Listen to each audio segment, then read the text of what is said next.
पहलगाम में आतंकियों को देखते ही उसने कहा, मैं मुसलमान हूं। तो आतंकियों ने कहा, अच्छा चलो फिर कलमा पढ़कर सुनाओ। और जब नहीं पढ़ पाए तो पत्नी और बच्चों के सामने गोली मार दी।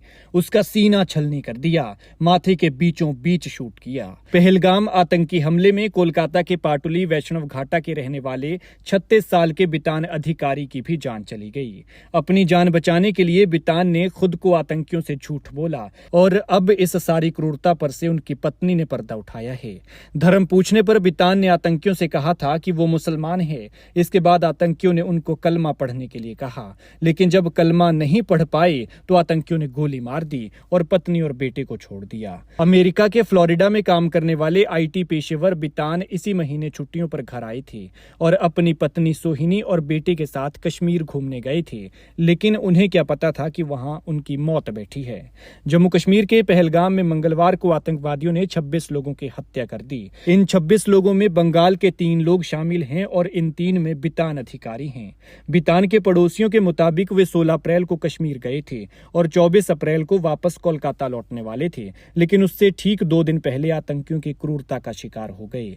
बितान के चचेरे भाई दीपक ने बताया कि बितान 8 अप्रैल को अमेरिका से कोलकाता लौटे थे। 15 अप्रैल को बंगाली नववर्ष पर हम जश्न मनाने के लिए बाहर गए थे और 16 अप्रैल को बितान कश्मीर के लिए रवाना हो गए। उन्होंने मुझे अपने साथ चलने के लिए कहा था, लेकिन किसी वजह से मैंने जाने से मना कर दिया क्योंकि शायद इनका वक्त अच्छा था। बितान के भाई ने आगे बताया कि हम दोनों रोज बात करते थे और मैं बार बार उनसे कहता था कि वे घुड़सवारी पर न जाएं। मृतक की पत्नी ने इस क्रूरता से जो पर्दा उठाया है वो आपको झकझोर कर रख देगा। उन्होंने बताया कि आतंकी जब आए तो सबसे कहने लगे, नाम बताओ, धर्म क्या है तुम्हारा। फिर जो मुसलमान था उसे छोड़ दिया गया और जो हिंदू था उसे बिना कुछ सुने गोली मार दी गई। वो पुरुषों को ही निशाना बना रहे थे।